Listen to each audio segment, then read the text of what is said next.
The thoughts, views, and comments expressed by the hosts, guests, and callers on Beyond the Headlines are not necessarily those of management, ownership, or production unit of the Verizon Media Group.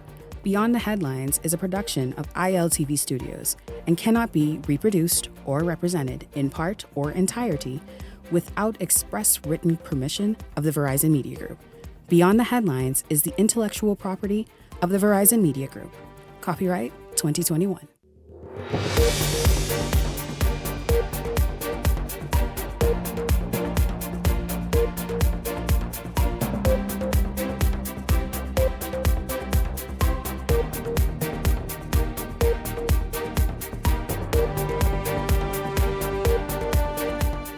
Good evening, everyone. This is Beyond the Headlines. I'm Sancheska Brown, and welcome to the show. Well, we're diving into a topic that had the internet buzzing, and I mean really buzzing. A Facebook post recently went viral after someone shared their opinion about college. Now, I'm not going to mention names or read what was said, but let's just say it hit a nerve. The post sparked a heated debate. Is college still necessary in today's world? Or are there more practical paths to success? So today we're not here to debate the post, but we're here to talk about the bigger issue that was raised. Is a college degree still the golden ticket, or has the world moved on? Now let's start with a traditional perspective, why college is still considered a valuable investment. Firstly, there are careers that require a degree. You can't practice medicine, law, engineering, or architecture without those. Now, in those cases, college isn't optional. It's literally the only route. Secondly, college offers more than a classroom education.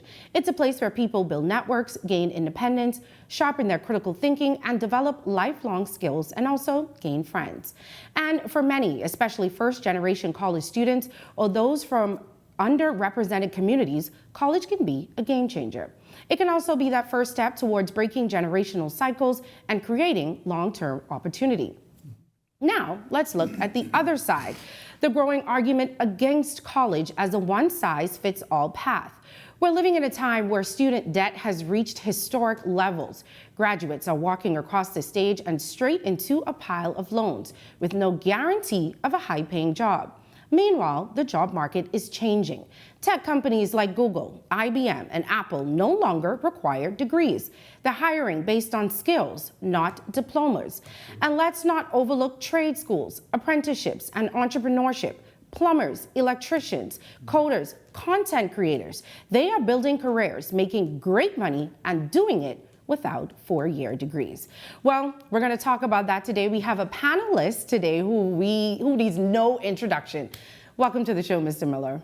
Pleasure to be here with you, Mother. Good evening, Bahamas. Let's start with this. Did you go to college? Yes, I went to college. I went to the University of Texas graduated back in 1971 with a bachelor's degree. Went back and did graduate work in business, administration, international business. Went to high school in Miami. From 1964 in January 1963 to 1967. First school I went to was an all-black school in Dania, Florida. Called Attucks High School. I don't know if you ever heard of Cypress Attucks. No. He was an abolitionist, farmer, lived in the Midwest. And we went to that high school, and then the next year was when integration came to Miami. You know, Miami was the bastion of racism. In those days, we're talking about the early 60s. Yeah, this was a long time ago. And Florida was the last state that opened their doors to black students. And it's interesting. I always wanted to go to school in Richmond Heights or in Goulds called Mays High School, because they had this great track team, they had this great basketball team that comes to the Bahamas every year. Okay. When I was a young fella. And I was amazed with trying to go there. The problem was I had an uncle named Uncle Jimmy and my precious auntie, Aunt Bertie. I was living with my other aunt, Aunt Ethel, and Uncle Phil, with my cousins. And I went to the school for one day, Mays High School, all-black school. And Uncle Jimmy came home that evening. He was a top soldier in the U.S. Army. He's a colonel or something, somebody waved the ranks. And he said to me, I'm taking you to this new high school on Monday, Miami Palmetto Senior High School, very affluent areas, a lot of swimming pools, $500,000 homes. Okay. With a student population of about 3,500. And he said, you know, he told me one thing. He said, listen, man, in the United States, you're living in a white man world. You got to learn the white man rules. You got to learn the white man education. If you want to compete with him, you got to be like him. You got to go to his school. That's why you went to college? That's why I went to high school. Okay. That Miami Palmetto. Now, luckily, I was running track from my brother Hard Miller. Taught me how to run track, and Dr. Nordich and those guys always used to jack with us as a young fella. So I naturally went from an all black to an all white. My high school had 3,500 whites and 84 blacks. Oh. So the first day at school was, you know, people looking at you like you're some animal or something, you know. But you managed to graduate. You managed to move on from there and go to college. It's probably the best decision I ever made in my life. I always wake up and thank my uncle for pushing me to go to an all-white school. The school was superior to the blacks because they had the best teachers, they had the best facilities, you know. And it's amazing what he taught. He said, Leslie, within 50 years, the black school is no longer going to exist. And it's true. Mm-hmm. They don't exist anymore. No. But the white schools are there bigger and better. In fact, it may interest you to know Bozoff, the guy who owns that big company, the biggest company in the world, where you get all the stuff good from, man. When you get anything now, you get it from them. Amazon? Amazon. Okay. He went to my high school. Oh, really? Miami Palmetto. Okay. The black lady who is now the newest member of the Supreme Court, the black lady on the Supreme Court, she went to my high school. That's the level that the high school was at. Okay. One of the top high schools in the United States. But then you left high school, you went to college. I was a good track and field athlete back then. I won the state championship in the 400 meters, set at the time a new record of 47.7. Back then I had about 50 scholarships. I decided to go to Texas because I didn't want to go to school in Miami. I hated Miami because they were so racist. Okay. I wasn't going to the University of Miami, I wasn't going to no school in Florida. So instead, that same year, I went to the Pan American Games in Winnipeg. I'm Canada representing the Bahamas at the Pan American Games, and I hooked up with Tommy Smith, John College, you know the guys who put up their fists in Mexico. I hooked up with them and made a little rebel that as I was. They told me that if you want to be a good track star, you either go to California or Texas. And you went to Texas. And I headed to Texas, and the rest is history. And you got your bachelor's degree from? I got my bachelor's, and then I went and did work on my master's. I came back to the Bahamas in 1972.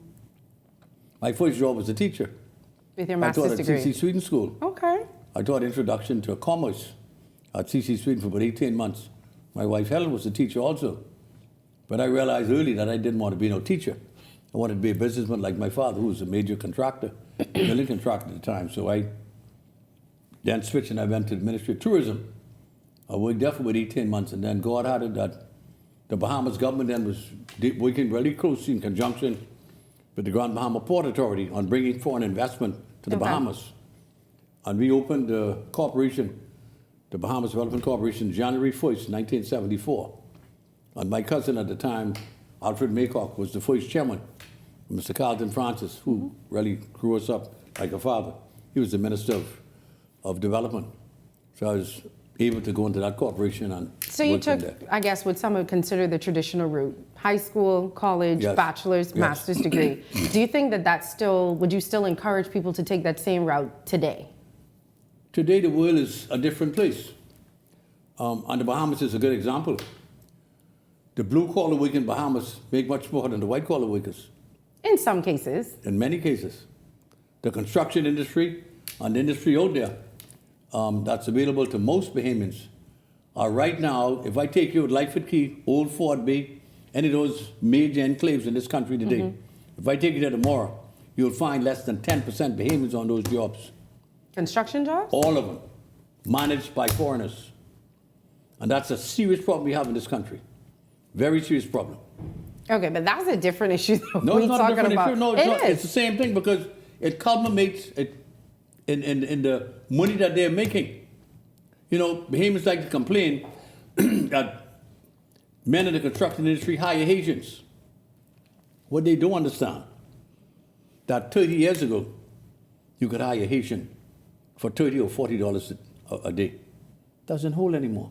Now it's more expensive. 7 out of 10 masons in this country are Haitians. Their average pay is $120 a day. The average carpenter, 7 out of 10, are Jamaicans. Their basic pay, $120 to $150 a day. Average tile layer. I would say it's 50-50 between Haitians and Bahamians and Jamaicans, a third each. Average pay, $200 a day. So you're more of an advocate for a trade school as opposed to a traditional 4-year college? In today's world, with unemployment that we face, with crime going up, I mean, look at those two guys. One guy just got killed day before yesterday. Unless we can show our young men a better future, the kindness is going to continue to go on. We have to show them that, listen, man, one day you can have a car, you could own a home, you could have a wife and a family, you could have children. But if the fella got no hope, you know, they say a man with nothing is a dangerous man. And you think he got nothing to lose. The only hope for them is to go to a trade school? To go to a trade school like they do in every country in this hemisphere. Jamaica, for example, got some of the best trade schools to be found anywhere in the Caribbean. But we have a trade school. Barbados, we have BTVI. Yeah, it's a trade school. No, that's not, well, it's not in the traditional sense. The school I went to, high school, in 1967, I graduated. We had a trade school. The electricians, most of them in Florida, the plumbers, the sheetrock fellas and the like.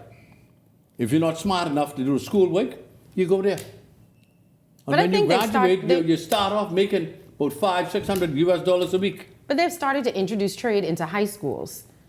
But that's not enough. Not on the level that is needed. Listen, when you have a country like the Bahamas, with young men having nowhere to turn, where are they going to turn?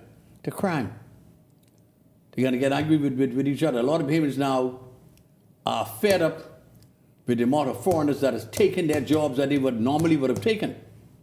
When I was a young boy, growing up through McCullough Corner and through Pinedale, the first thing your father taught you, you got to get a trade. First thing your uncle would tell you, you got to learn a trade. We had to learn a trade. We had a trade school run by Mr. E.P. Roberts, right there by where the ISOs used to be. You wouldn't know what it is, next to where Citibank is. Across the road from, on Thompson Boulevard. Okay, yeah. There was a trade school. We used to go there every Friday, I think, for about a whole day to learn a trade. The problem we have in the country, in my opinion, today, is this lack of eagerness, the lack of the average Bahamian, especially the young male, not seeing a future that they could look at, that they could benefit from. But what would you say to people who feel like doing a trade and being a plumber or being a carpenter is beneath them? They don't feel like that's the job that they want to do. That's where the money is. I'm talking about the fellow, I'm talking about the average guy on the block, you know. Mm-hmm. I mean, I have people work with me. He's in Oklahoma now. Jason may not be able to spell his name, but when the car breaks down, or one of the machines in Sunbury Springs go bad, or in the bowling alley, Jason can fix it. And he's come to me and said, Mr. Miller, but you're really dumb now. I said, Jason, you're right, I am dumb in those areas. I know nothing about those things. Every Bahamian has a talent. And the time that you see that our greatest talent is junking away, the creativity that we create in this country, the things that we do, God give all us a gift, you know. Mm-hmm. Everybody has a gift. But you need the opportunity to be there, to see what you can accomplish as a young man. I'm not talking about people who went through school. Our average is a D average, for Christ's sake. We're talking about college kids. That means 90% of them can't even go near to college. But for the ones that do go to college and they get their master's degree or they get their bachelor's degree, they come back and they say that there aren't jobs for them.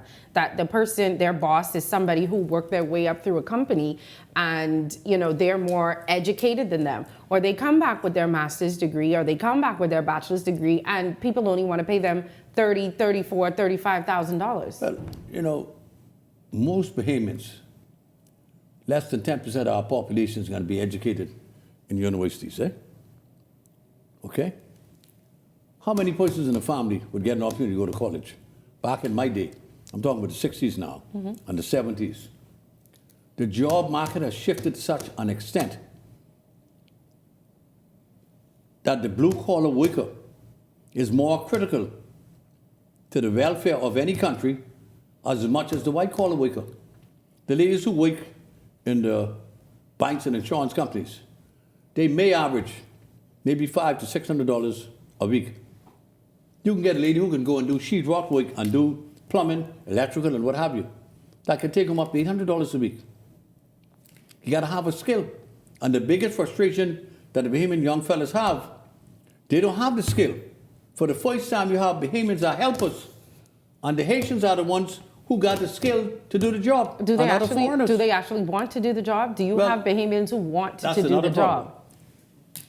You know, you can't force someone to do something that they don't want to do. But you got to show them. You got to show them a better future.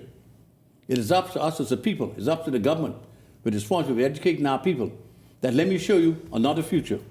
Let me show you a pathway that is different from going in Yellow Elder, going in Pinewood every week and killing somebody. Let me take the frustration out of you. You have electrical, you got everything you can think of that you do in your daily life, you can train for at this institution. This is not going to take away from BTBI, you know. This is going to complement BTBI. That you can walk off the street and say, could I enter this class? And the guy will take you into the whole campus and say, what you think you like? Now all of us like something. Fellas say, man, I want to do electrical work. Other fellas say, man, I want fixed car. Fellas say, I want paint cars. Fellas say, I want to be a plumber. My friend is do ceiling work. You have to get into their minds and show them. Okay. We'll talk a little bit more about that when we come back. Right now, we're going to take a break. We'll pick up this conversation when we come back right here on Beyond the Headlines.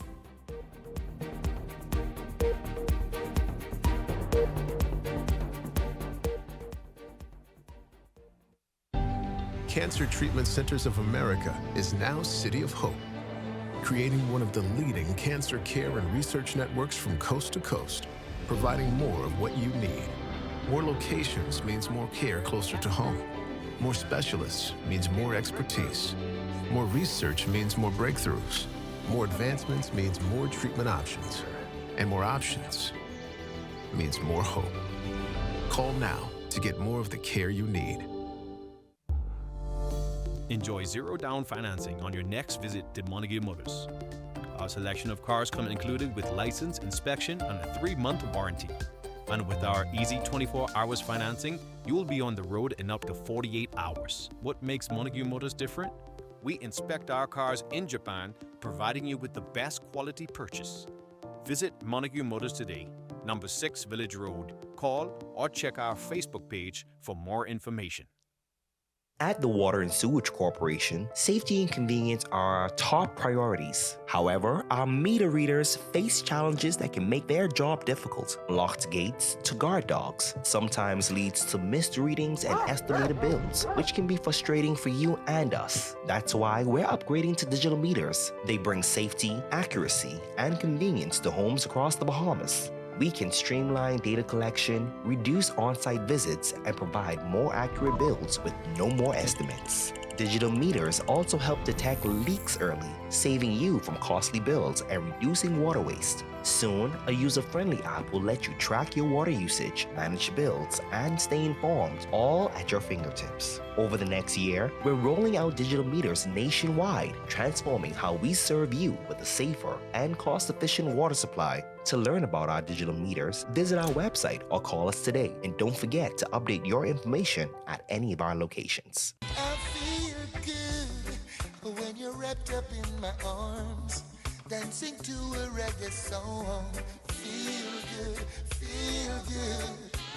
I feel good, 'cause your perfume isn't loud, and only I can talk about. Feel good, feel good.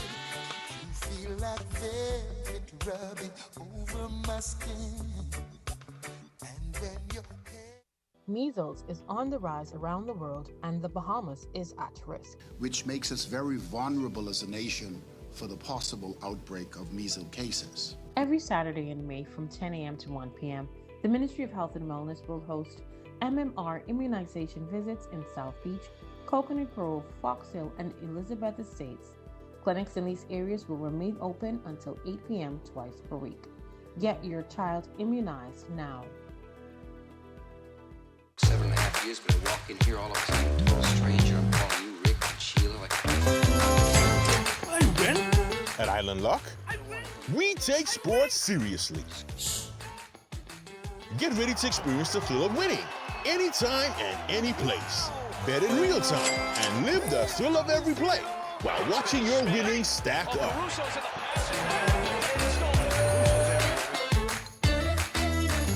It's your chance to score big with fast payouts and a world-class experience. Get in the game and bet the Bahamian way with Island Luck Sportsbook.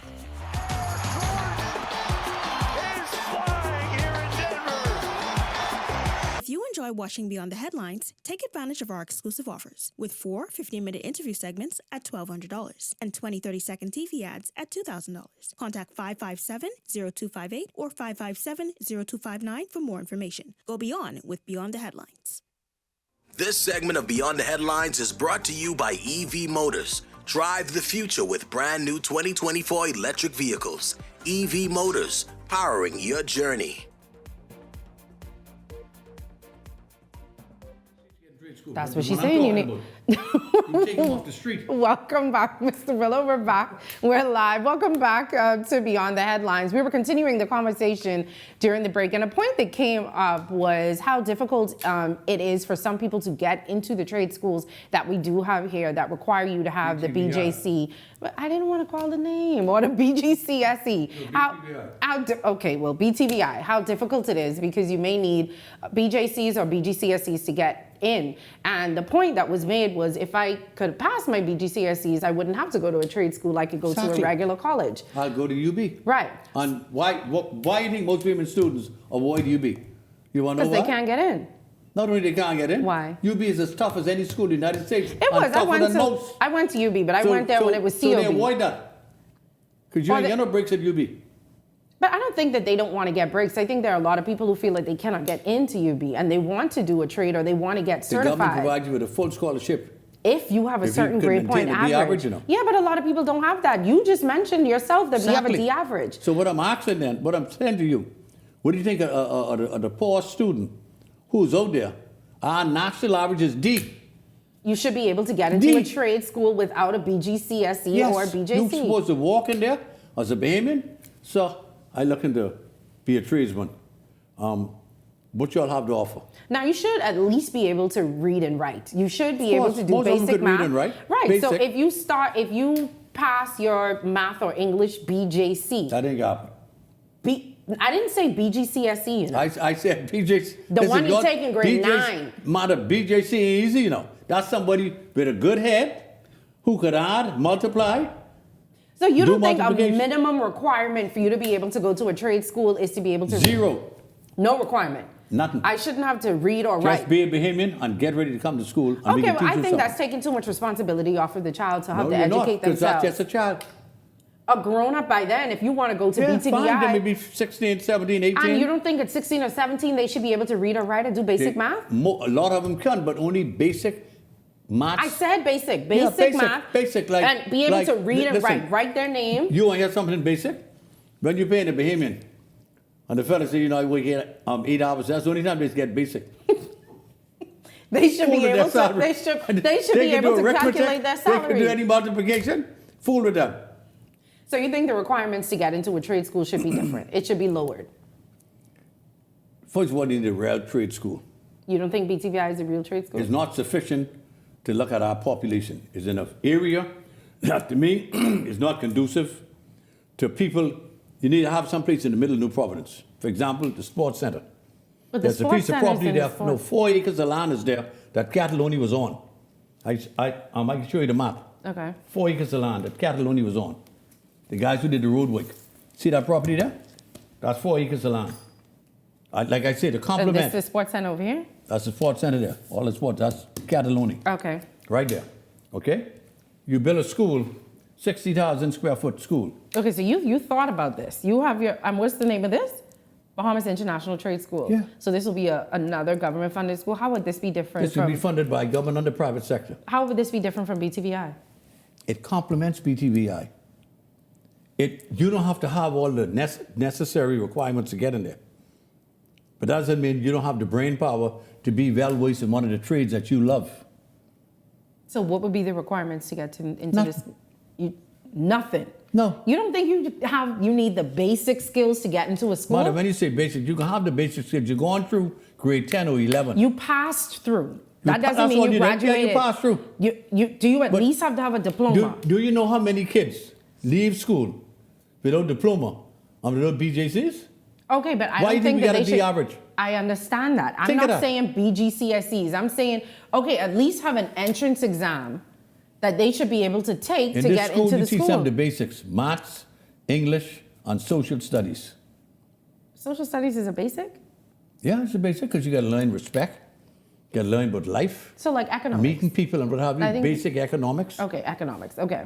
Okay, but But for them to be able to do math and English, they need to have the basic skills that they should have learned in high school. they didn't learn it. That's why we got a D average. So you're going to teach them again in Yeah. college what they should have learned in high That school? ain't no college. That's a trade school. Sorry, in trade school, what they should have learned in high school? They didn't learn it. But okay, that I feel like that's So what doing you do? too much. You just dump them out of society and say go on the side of the road. I'm not saying that. Maybe we should start in the high schools with the trades and then move it into. But I don't think we're doing them a favor if we we don't let have the them. capacity to do that. Trade schools are expensive. You're talking about people who has the necessary training. You can bring people here out of Canada, out of the Caribbean, elsewhere, who's going to really train those kids to trade. You don't think your contractor Cuba. needs to know basic math or basic English? I mean, doing that work, you would want somebody who's working on your construction site to know the difference between the feet and contractor would inches. know that.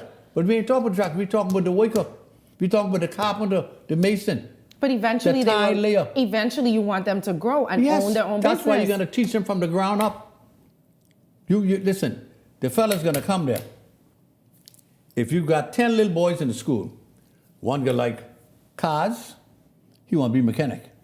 One believe he could paint, he want to be a painter.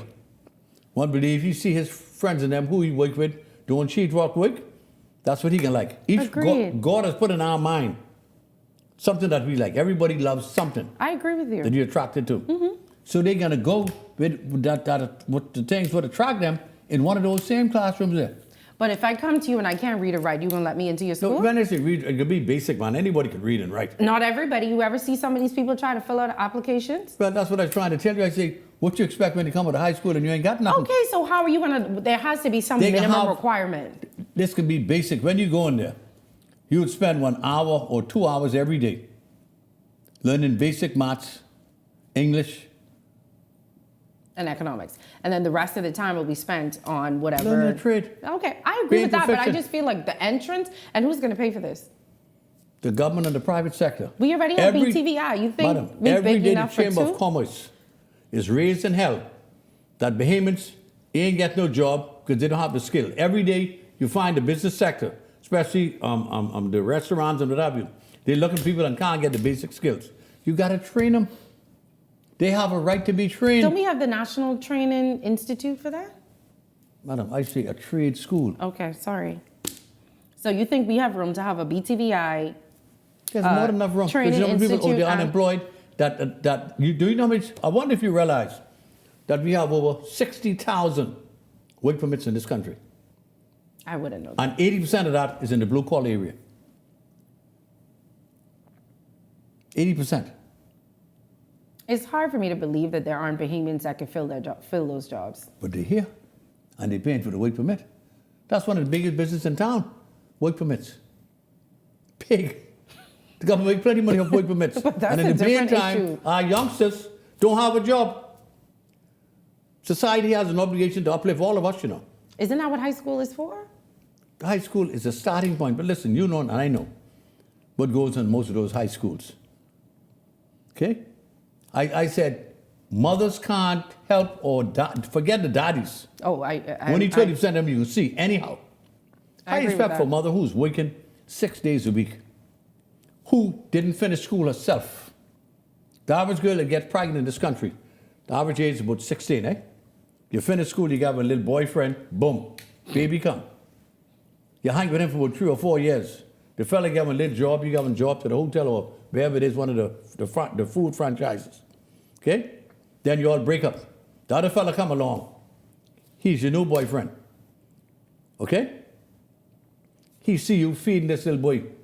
The fella never come to look at his son or daughter. What he say to you? I tell you with real life now. Know what he say? Man, every time I give you this $100, you got to buy food to feed this boy. I want a baby for myself. So you gave him a baby. Okay. You got two now. I'm telling you about real life now, from my Okay. experience as a member of parliament, going in my constituency and other constituencies. That lasts for about 6 years, sometime longer. Then number 3 come along. You done grown now, you know what you want in life, you're trying to help yourself as a woman. Fella come, you're living together now.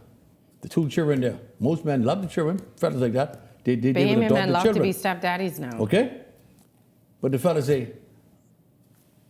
I feed 2 of them. I want one for myself. So you feel like a trade school would eliminate this? Yes. Because you can have a skill and you can go there and make $600, $800 a week. You mean as the woman or as one of the baby daddies? As the man, the baby's daddy. Okay.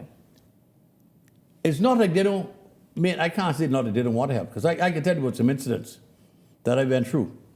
Places like 5 Pound Lodge, which you don't even know where that exists. we can get into that. But I'm trying to bring it back to the trade schools. I'm talking about real life. So you're trying to say that you believe that if we had more trade schools, or if we started from... Society has an obligation to try to give each and every Bahamian that's ever been born a right to live a decent life. But at what point do we accept responsibility for ourselves? Do we realize that we went through grade 1 through 12 and we didn't learn... When you go into this school and see these other fellas and the girls too, working like hell to try to be somebody, it can catch on. Fellas say, man, I didn't know nothing about nothing, But I went and I realized what I like. That's what I like all my life, and I didn't know I like it. But you don't think we started it? They have beautician classes in the schools now, nail techs, they have plumbing, electrical work. They do that in the high schools now to prepare them. And how many go there and graduate? Now, they may not be able to graduate because they also have to take the traditional classes that they're not good in. They may only get an A in woodwork and get an F in everything else, so they can't graduate. A in woodwork means that you know a hell of a lot of maths, basic. Yeah, maths. You know how to put things together. Exactly. Right, but you failed economics, you failed health science, you failed all the other things that you needed to... Okay, so if But that should not deprive you of earning a living for the rest of your life. I agree. Inadvertently, what we got to realize, whether we like it or not, the ones that has been deprived of getting an opportunity, they are future, What if you realize that? The average pot cake, like I call myself in this country, constitute 60 to 65% of the voters, Now That's when you dress like now you have a master's degree. No, I said, listen. You can't compare yourself to them now. That's too different. You know where it starts from? In the heart. Okay. And anywhere you live and what you achieve in life, is what you got in your heart for other people. And this is what you have in your heart to develop this trade Not school. me. All of us has an obligation to do something to upgrade our country and upgrade our people. And this will be completely free. Free. The government puts some, the private sector puts. And you get certified at the end of it.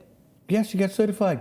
You have a certificate from the Ministry of Works or what have you, what agency, that you are now proficient in this trade. You can go there and earn a decent living. Okay. Why would you not do it? I assume that's what's happening at BTVI or... Listen, BTVI is up there on Soldier Road. Crowded as hell. Difficult to get there. To get into school or to get to Soldier Road? Oh. You need a place where it's central. The sports center is central in New Providence. Harold Road is the most heavily traveled road in this country. Bar none. From there to the airport, from there to the hotels. Put it where the people can have access to it. Put a rail trade school. BTVI got about 20, 30 buildings. Little small buildings here and there. But each have they serve a different purpose. I understand what I'm saying. Listen, you can get people to make a contribution, The big companies in this country will make a contribution, The air conditioning people. The electrical people. The IT people. People looking for skilled labor, It is not available in our country on the magnitude it should be available. That's why the foreigners come in. You ever see any foreign leaders leave this country? They die here. They don't leave here once they come here. Go. Let me give you an example. Place on Harold Road. We gotta wrap it up because we have other guests coming on. I'm gonna let you get the last word about this college debate or your trade school, but we have other guests, so we gotta wrap it up. I know you have stories for days, but I'm gonna let you get the last word on the trade school, or how do you feel about opportunities and Bahamians going to college? What would you say to Bahamians listening right now who are trying to figure out whether they should go to a 4-year college or whether they should pick up a trade? It depends on whether they have the ability or the resources to go there. 70% don't have the resources or the ability to go there. Those of us who could afford it, our kids, could go there. Would you encourage your kids to go to college? Yeah, I would encourage them to go to college. If I know what they're gonna, what they would wish to do. Like you said, a doctor, a lawyer, an accountant. What if they have no idea what they wanted to do when they were finished with school? Well, most of us as youngsters don't have no idea what they want to do. But at some point in time, after you finish high school and you go to college, you know how many children, the majority, 7 out of 10 students in college, shift their curriculum at least twice and 3 times in college until you find something that you really love. But I mean, that's the process that you go through in going from a child to an adulthood. There's nothing wrong with that, except your parents spend a hell of a lot of money with Some you money changing that we the don't course have. every 2 years. All right, Okay? last word. We got to go. They playing the music. They tell me Okay. you got to wrap up. Good. But I'm always of the belief that each and every Bahamian has a right to a decent standard of living. I agree. And when you hear everybody complain, especially Chamber of Commerce and these other agencies, that we don't have the skill sets, we have an obligation to try to give our youngsters, men and women alike, the necessary tools to develop their skill sets, that they too can earn to live in this country and live a decent life that God has granted us. That's all I'm saying. I agree with you. And all of us are equal. We're going to one single place, you know, the grave. I know, but That's where we get up. And everybody equal there. well, no, some people go. Well, No, anyway. but some going different. Yeah, we going in different directions. but In better coffins. no, I'm just saying we going different No, directions. Some people may be going up and some people may be going down. go up or down, but that's for God to decide. I'm just saying. All right. Okay. Well, thank you, Mr. Bill. I appreciate Pleasure to be it. here.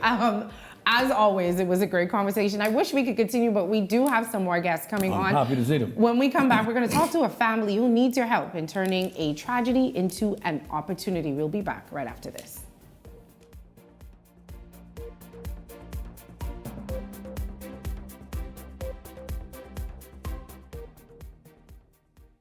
The internet isn't just for surfing. There's a sea of shoppers buying online, and you can connect with them on Tingsy. Tingsy is the SBDC's online storefront built for Bahamians. Take your business to the next level by selling to customers online, both at home and around the world.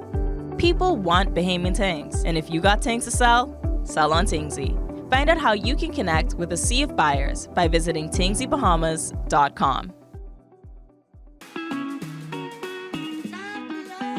So my name is Dr. Sophia Roll. I'm the resident artist for the Via Hamea Art House and Gallery. This is not something that I've gone to school for, if you will. I'm a professor. I recently got into art in 2015 because it was something that I always wanted to do. I saw something about fluid art, the abstract expressionism of fluid art really drew me. And so I'm always thinking now about art. I see the world through art. So that is, for me, very, very gratifying, very, very satisfying. So receiving the Women's Initiative grant really impacted the business because it allowed me to see in that I could have taken my craft, my art, outside of the gallery walls and really maximizing on some of the training, some of the skills that we learned.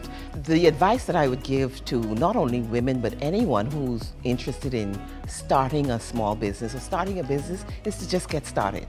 You have to take the first step. And if you take the first step, you'd be amazed at how far you can continue to walk in that space. For more information about how the SBDC can help your small business to make a big impact, give us a call at 461-7232 or visit sbdcbahamas.com.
So you want a space. But not just any space. You need something with a little more potential. So how about 1,000 square feet of room to play with? Superb audio and video production capability, digital LED wall, full lighting grid, and about 124 seats to accommodate a full studio audience, with so many other features. Make us your home for your next concert, conference, and so much more. Honestly, the possibilities are endless. Here at ILTV Studios, we'd love to bring your next event to life. So what do you say? Do you want our space?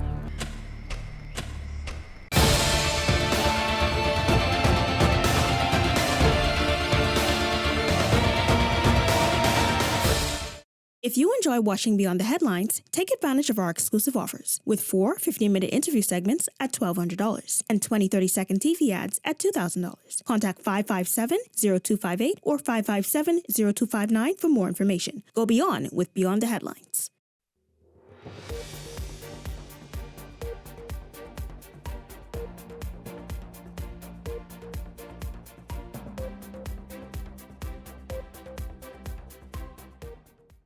Welcome back. A Family Fun Day event is being held this month, in memory of Anisha Ramming, a 25-year-old aspiring pastry chef who passed away in February after a battle with epilepsy, organized by her cousin Keith Bryan.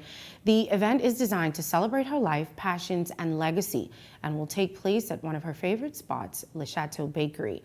Today, Keith is in the studio along with his stepmother, Couture Bryan. You guys, welcome to the show. Thank you for having us. Thank you for having us. No problem at all. Well, firstly, let's just talk, before we get into the event, let's just talk about Anisha herself. Is that how you pronounce her name? Yes, Anisha. What kind of person was she? Okay, Anisha was a bubbling, young, single mother. She was an aspiring cook, pastryist, and she enjoyed life. Even though she was 25, she had a solid head on her body. Upon having Maury, that was her focus. Everything that she did was gained towards a Maury college fund, even though she was a young child. Amori is her Amori, daughter. sorry, is Anisha's 5-year-old daughter. Okay. But however, Anisha had goals, and one of her goals was to be a pastry chef. Now, because of her disability as an epileptic, she was denied a lot of, opportunities because of her disability. She had to reveal, I guess, to persons on the job that she was epileptic. Being honest, yes. Okay, and she was epileptic from birth? She started being epileptic, I think, in high school, like her later years, probably 11th, 12th grade. Okay. They didn't find anything wrong with her brain. It's just that's something that had developed. So she had to start taking medication. How frequent were her seizures? At first, they were like maybe once a month, and then recently they started getting worse, like maybe 2 or 3 times a month recently, and that was one of the reasons that what happened as she passed. She had a seizure they call a chronotonic seizure. This is one of the severe ones that actually stops your breathing. Oh, wow. And it took her life, unfortunately. I'm so sorry to hear that, and obviously I'm offering my condolences. But she passed away. But there is a fundraiser being held. So let's talk a little bit about the fundraiser. I think that's where we bring you into the conversation, Keith. Yeah, so we really want to have a family fun day, something to really celebrate her life. It's also Amori's birthday, so it's fitting that we chose the timing so that Amori could really feel special. You know, this is a traumatic thing that she went through, and we want her to have some good memories and to really be surrounded with love. And we thought that a fun day would be a great way. A bakery themed fun day. Okay. So we're really gonna try to encapsulate her memory with her vision, the things she really wanted to come to life, and really kind of show persons a little glimpse of really what her vision was in life. So tell us a little bit more about the fun day. Where will it be, times, and how we can donate and how members of the public can help? Yeah, so the fun day will be at Le Chateau. That's this Sunday, June 8th, 2 to 7 p.m. Persons can donate through one of our sponsors, Ticketflare, ticketflare.com/familyfunday. They helped us to put a donation link and also a ticket link where you can get your tickets. You could also, if you don't remember that, ticketflare.com, you can also just contact me at 817-9301. And we just really want to also raise awareness for epilepsy. This came as a big shock to us, so we want persons to be kind of like prepared and understand it as well. So we're gonna be doing certain things to actually educate the public as well. While they're there, we'll have a little booth where you could kind of learn more about epilepsy as well while you have fun. But it's really something for the kids to really come out and have a good time. Come get some pastries, get some good food. We'll have vendors out there selling food. We will have bouncing castles, face painting. Once you get in, the entertainment is free, and then you'll be able to buy food as well. I know your stepmom mentioned that she had some challenges trying to become a pastry chef because of her epilepsy. Is that one of the reasons that you're going to have that booth there to educate people more about the disability? Definitely, definitely. We want we want the event to have a lot of meaning. While it's fun, we want to show the purpose. And another reason is to really inspire persons to be able to step up. You know, we believe that when persons pass away, their life and their legacy shouldn't just go away. And then when they leave their kids, somebody needs to step up and show that love. Now, we won't be able to fully fill those gaps, but as a society, I think we need to be taking bigger steps when persons have been left without their parents. So whether it's a cousin or aunt, it's something you could do more of, whether it's making sure you cover the lunch money for the month or for the week every week, or you just making sure every year I buy school shoes or school shirts. Do something. We have to step up, especially when these sudden deaths come, because these children, they're going through a lot. And like I said, we can't really fill that void, but we could do more to really show them love and encouragement. And the money, I assume, from the fundraising will go towards making sure that her daughter is fully taken care of. Yeah, definitely. Like we said, Anisha was passionate about saving for her daughter's future. Because of her disability, she wasn't able to keep jobs for long periods and just get jobs. Once she disclosed she was epileptic, persons didn't really want to hire her because they saw her as a liability. Yeah, it's something you have to disclose? You have to disclose it, yeah. So that kind of held her back a little, but she was a fighter and she baked from home. She did some pop-up shops here and there. She never allowed that to stop her, so she was really a hard worker, and we felt like because she had already started saving for her daughter's college fund, and because of her illness, she wasn't able to really do it fully, we figured this would be a fitting way to honor her, because she was really passionate about seeing Amori get opportunities that she wasn't able to get. So we want to set up a college fund primarily. Amori does have family who care about her, but we really do want to make sure that anything she decides, if she wants to be a doctor, you know, these medical schools are expensive, she wants to be a lawyer, the things that we discussed earlier that you have to go to school for, we want to make sure that because she didn't have that mom who was taking her education and life so serious, that she wouldn't be held back. Right. So the plan is to set up, you know, some kind of fund where we could put into like I'm thinking credit union. We'll do a credit union in her name, and allow it to gain interest over the years, so that when she decides what she wants to do, we can now take that out and allow her to experience a beautiful life with no limits, like her mom would have wanted. You had something that you wanted to add? Oh, he basically said most of it, you know, but one thing I would like to add, persons who have disabilities, they also can be productive persons of society if persons give them chances. It's not that she didn't want to work. She was willing to work. She wasn't given the opportunity. Or if if persons educate themselves, as this is what you do when, say, the person that you employed have a seizure. If they understand this is what you have to do. It's nothing. You don't always have to call the ambulance. Persons will tell you.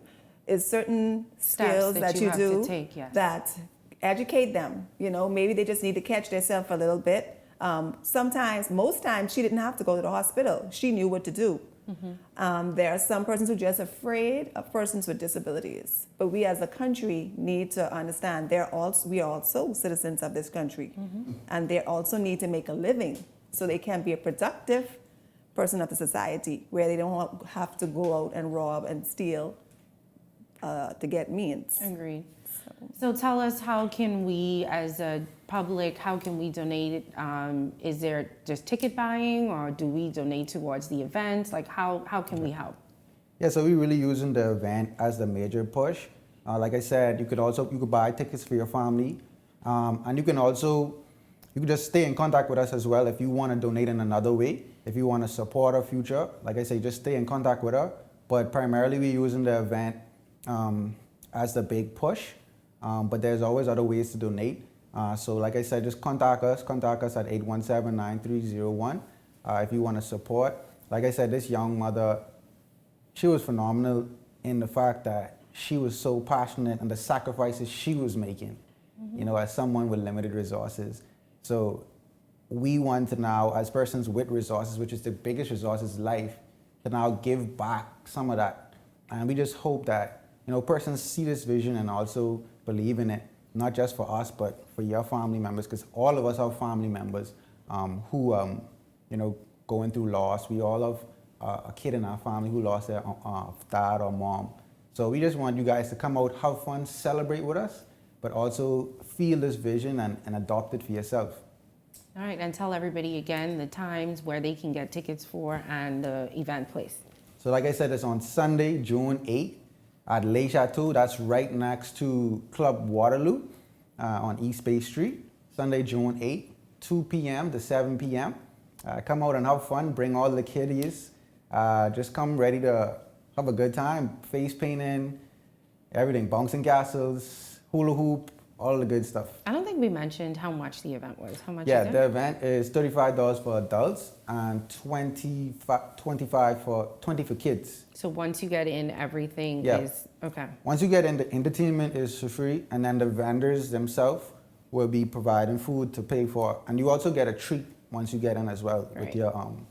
with your donation. And it's also a part to educate people as well. So Yeah. there'll be some sort of teaching event. Yeah, we will have a booth, an educational booth for epilepsy. So you can also come there, grab a pamphlet, learn a little about the disease. All right, thank you guys so much for joining us. Do you want to say anything or No, you? you said it all.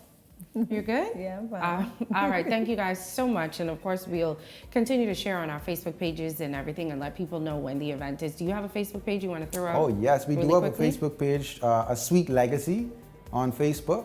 A lot of updates will be there, A Sweet Legacy, and also on Instagram, Anisha's Legacy. That's INEISHA Legacy. So yeah, Anisha's Sweet Legacy. All right, well, thank you guys so much for joining us welcome. tonight. And Thanks for having once us. again, condolences. Thank you. Well, that's it for Thank you. our show. Thank you so much for joining us. We'll be right back here tomorrow evening at Beyond the Headlines. Once again, I'm Francesca Brown. Have a wonderful night.